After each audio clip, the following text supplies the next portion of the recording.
ये तो और अच्छा, वुजू बनाइए, 2 रकात नमाज नफिल पढ़िए, 4 पढ़िए, 6 पढ़िए, जितनी इस्तिताअत है उतनी पढ़िए, और उसके बाद में सजदे में हो तो सजदे में, या वैसे हाथ उठाकर या हाथ छोड़कर जैसे चाहे आप दुआ मांगिए, अल्लाह रब्बुल आलमीन के सामने गिड़गिड़ाइए।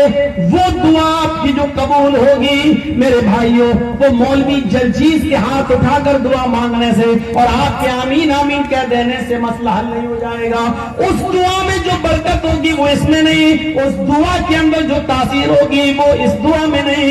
उस दुआ को कबूल करने के लिए अल्लाह 7वें आसमान से पहले आसमान पे आ जाता है, अर्श से उतरकर वो पहले आसमान पर आ जाता है और कहता है मेरा कोई बंदा जो मुझे पुकारे मैं उसकी पुकार को सुनो, है मेरा कोई बंदा जो मुझे पुकारे, मेरे सामने गिड़गिड़ाए, मैं उसके रोने को सुनो, मैं उसकी फरियाद सुनो, मैं उसका दामन भरूं। मेरे भाइयों, ये दुआ होनी चाहिए। इखलास इसी का नाम है कि किसी को पता न चले और आप मांगिए अल्लाह से, गिड़गिड़ाइए अल्लाह से।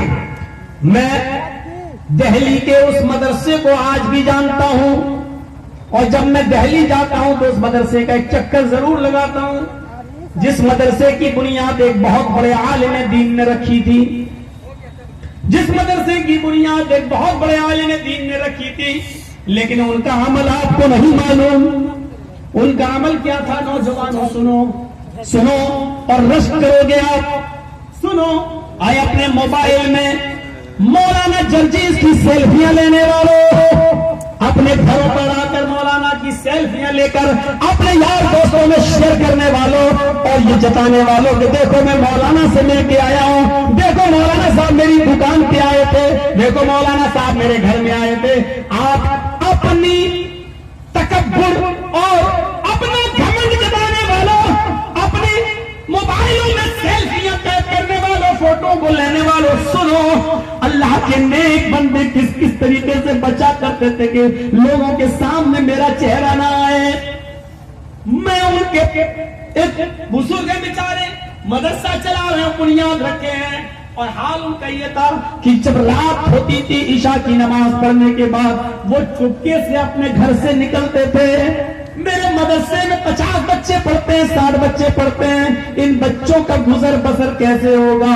किसी के सामने हाथ फैलाने में, ज़कात लेने में शर्म आती थी कि लोग ये न कहें कि देखो 100 रुपया चंदा मिलता, 50 खा लेता होगा, 50 बच्चों पे खर्च करता है। इस तंज से बचने के लिए वो ज़कात वसूल नहीं करते थे, चंदा नहीं करते थे। लेकिन इस मदरसे के बच्चों को कैसे पाला जाए, उनके खाने पीने का इंतजाम कैसे हो, इसके लिए वो रात की तारीकी में इशा की नमाज के बाद वो घर से निकलते थे और स्टेशन पे चले जाया करते थे, प्लेटफॉर्म पे चले जाया करते थे। उस वक्त ट्रेनें कोयले के इंजन से चला करती थी, बिजली के तार से नहीं, इलेक्ट्रिक इंजन नहीं थे, कोयले वाले इंजन हुआ करते थे। मेरे भाइयों, उस वक्त वो स्टेशन पे जाया करते थे और कुलीगिरी का काम किया करते थे, लोगों का सामान उठाकर अपने सर पर लादते थे और उनको बाहर तक छोड़ने जाते थे। पूरी रात वो जो कमाते थे, सुबह होकर वो अपने मदरसे के बच्चों पर वो कमाई खर्च करते थे। एक दिन आपके इसी बिहार से कुछ बच्चे पढ़ने के लिए गए, स्टेशन पर उतरते हैं दिल्ली के, रात के 10 बजे उनकी ट्रेन दिल्ली प्लेटफॉर्म पे पहुंचती है। इन बच्चों की नजरें लंबी दाढ़ी वाले बुजुर्ग के चेहरे पर पड़ती है जो पुलिस के ड्रेस में। इन बच्चों ने उसको बूढ़ा समझकर और पुलिस समझकर आवाज दी और अपना आदमी, अपना भाई समझकर आवाज दी, ए बाबा इधर आओ, बोलियो सामान उठाओगे? हाँ। लेके चलोगे? हाँ। क्या पैसे लोगे? बेटा कहाँ आए हो? अरे वो ये मदरसा है ना फला जगह, वहां हम पढ़ने के लिए जा रहे हैं, वहां में दाखिला लेना है। बेटा जो मर्जी हो दे देना। नहीं बाबा पैसे बताओ कितने लोगे? बच्चों तुम पढ़ने आए हो, कुरान पढ़ने आए हो, हदीस पढ़ने आए हो, जो मन में आए दे देना, ना हो कोई बात नहीं, लाओ बच्चों सामान। वो लड़के कहते नहीं पहले पैसे बताओ। उन्होंने कहा मैंने बेटा कह तो दिया, जो तुम्हारी नहीं होगी दे देना, रख लेंगे। और ये कहते कहते उसने उन बच्चों का सामान अपने सर पर लाद लिया और लाद कर वो सामान जब पहुंचा बाहर प्लेटफॉर्म के बाहर, उन बच्चों को कहा गया लो यहां से बस मिल जाएगी, इतने नंबर की बस और फला फला जगह चले जाना। उन बच्चों ने पैसे निकाल कर उस बुजुर्ग की जेब में डालना चाहा। उस बुजुर्ग ने वो पैसा उन बच्चों के हाथ में थमाते हुए कहा, बेटा तुम लोग अल्लाह के नबी के मेहमान हो, कुरान सीखने आए हो, हदीस पढ़ने आए हो, क्या मुझे अल्लाह के रसूल के मेहमानों की इतनी भी खिदमत करने की तौफीक नहीं मिलनी चाहिए?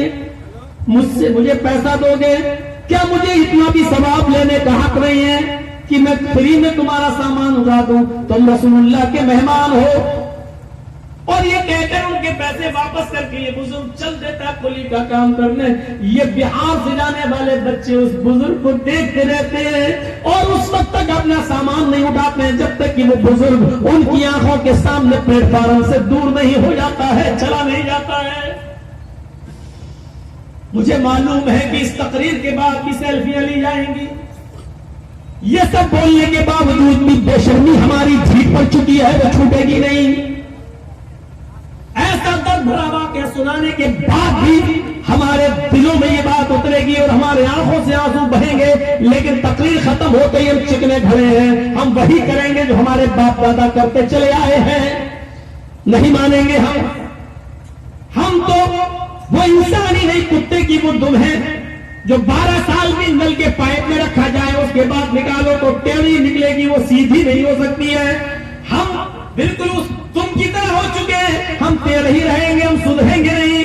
मौलाना जर्जी साहब, आप बिहार आओ ना आओ क्या फर्क पड़ता है? आप नहीं आएंगे, दूसरे आएंगे। आपकी स्टाइल में तकरीरें करने वाले अब तो बेशुमार पैदा हो चुके हैं, हम उनसे भी काम ले लेंगे। हाँ लीजिए, हम शौक से कहते हैं कि अब हमें बख्शिए मेरे भाइयों, अब हम इतनी जिद बर्दाश्त नहीं कर पाएंगे। अब हमारी उम्र वो नहीं जो कभी 18 और 20 साल हुआ करती थी, हम भी अपनी उम्र के अब 45 साल क्रॉस कर चुके हैं। अब धीरे धीरे हम 2 घंटे से पौने 2 घंटे और 1.5 घंटे की तरफ आ रहे हैं। अब एक दो बीमारियां हमारे जन्म लेना शुरू कर रही है मेरे प्यारे साथियों। अब धीरे धीरे कुछ दिनों के बाद सदारत की कुर्सी पर आएंगे और 5 मिनट के लिए बोल के निकल जाएंगे, इसलिए कि यही जिंदगी का नियम है, यही जिंदगी का उसूल है। जो आया है उसको जाना है। हमारा असली घर ये नहीं, असली घर वो है और उस घर के लिए हमें और आपको तैयारी करना है। जर्जी साहब, तुम्हें बहुत इज्जत मिल चुकी है, तुमने अपनी जिंदगी के अंदर बहुत इज्जत के नमूने देख लिए हैं, लेकिन अब इज्जत के बाद तुम बुढ़ापे में भी जाओगे। अब दूसरी कौम आएगी और दूसरी नस्लें आएंगी और दूसरे लोग इसको अब इस मसलक को जिंदा रखेंगे। ये दुनिया का उसूल है, ये दुनिया का ज़ाब्ता है। हम आए हैं तो यहाँ से जाना भी है। कुल्लु नफ्सिन ज़ाइक़तुल मौत, हर नफ्स को मौत का मजा चखना है। ऐनमा तकूनु युद्रिकुमुल मौत वलौ कुंतुम फी बुरूजिन मुशय्यदा, मौत तुम्हें उधर भी आ जाएगी जहां तुम जान छिपना चाहते हो। चाहे तुम बड़े बड़े किलों में चले जाओ, बड़े बड़े सुतूनों में छुप जाओ, जमीन के गहराइयों में चले जाओ, मेरे भाइयों बंकरों में छुप जाओ, कहीं भी चले जाओ, मौत तुम्हें उधर भी आ पकड़ेगी। मौत तुम्हें उधर भी आ पकड़ेगी। अंतरिक्ष में जाने वाला, चांद के बाद मरीख का सफर करने वाला, प्लाटो नाम के सैयारे पर सफर करने वाले का कनेक्शन जब दुनिया से टूट जाता है और जब वो आसमान से गिरता है तो पूरी दुनिया में उसके लिए दुआएं हो रही है। मेरे भाइयों, आखिरकार वो फिजाओं में जाता है और गायब हो गया है, आज तक पता नहीं चला कि वो कहाँ है। तुम आसमान की बुलंदियों में चले जाओ, मौत तुम्हें उधर भी आ पकड़ेगी। तुम बंकरों में छिप जाओ, पूरे 10 साल तक छिपा रहा, अपने आप को बंकरों में छिप कर बचाया रहा, लेकिन देख लो एक दिन सद्दाम हुसैन भी किसी बंकर में पकड़ा ही जाता है और आखिरकार पकड़ा गया और फिर मुकदमा चलाओ, तख्तेदार पे लटका दिया गया। ऐनमा तकूनु युद्रिकुमुल मौत, तुम जहां कहीं भी जाना चाहो चले जाओ, मौत तुम्हें उधर भी आ पकड़ेगी, मौत तुम्हें अपने शिकंजे में ले लेगी। मेरे भाइयों, उस आलिम को देखो जो रात में कुलीगिरी का काम कर रहा है, वो आंखों से ओझल हो गया और ये बच्चे बस पकड़कर मदरसे चले आए। सुबह होकर इसी आलिम दीन को मदरसे में इंटरव्यू लेना था। 10 बजे जब ऑफिस खुलता है और बच्चे जब इंटरव्यू देने के लिए ऑफिस में कदम रखते हैं, इन बच्चों की नजर जब उस दाढ़ी वाली बुजुर्ग हस्ती पर पड़ती है तो पैरों के नीचे से जमीन से लग जाती है। ये तो वो बुजुर्ग मौलाना है जो कल स्टेशन पर लाल रंग का कुर्ता पहनकर कुलीगिरी का काम करके हमारा सामान उठा रहा था, और आज हमारा इंटरव्यू ले रहा है। आज हमारा उस मौलाना ने इंटरव्यू नहीं लिया, सिर्फ इतना कहा, मेरे बच्चों तुम मेहमान रसूल बनकर आए हो, तुम्हारे माँ बाप ने तुम्हें पढ़ने भेजा है, मैंने तुम्हारा एडमिशन कल रात ही में कर लिया है। जब तुम स्टेशन पर मिले थे मैं तुम्हें यहाँ से लौटाना नहीं चाहता हूँ। तुम्हारे माँ बाप ने जिन उम्मीदों से तुम्हें भेजा है बस उन उम्मीदों पर खड़े उतरना, कुरान हदीस के सिपाही बनना, इस्लाम का प्रचार करना, तबलीग करना, तुम्हारा एडमिशन हो गया। और हाँ, कल जो वाकया तुम्हें स्टेशन पर नजर आया था उस वाकये को वही भूल जाना। मेरे किसी स्कूल के तालिब इल्म को वो मंजर मत बताना। मेरे बच्चों तुम्ही को मालूम है कि मैं पुली हूँ, किसी को मालूम नहीं है। मैं चाहता नहीं हूँ कि किसी को ये पता चले कि मैं पुली हूँ, और रात में जो कमाता हूँ वो दिन में अपने बच्चों पर खर्च करता हूँ। इस बात का इल्म मैं नहीं चाहता हूँ किसी को हो, इसका अजर मैं सिर्फ अल्लाह से लेना चाहता हूँ। इसका सिर्फ मुझे अजर अल्लाह तबारक व तआला से चाहिए। उस बुजुर्ग आलिम के इंतकाल के बाद मेरे भाइयों इन बच्चों ने उनकी आप बीती सुनाई और कहा कि वो तो रात में कुली का काम करते थे। इंतकाल के बाद ये इखलास है, वह अमल सालिहात, ईमान के साथ ये अमल सालिह चाहिए।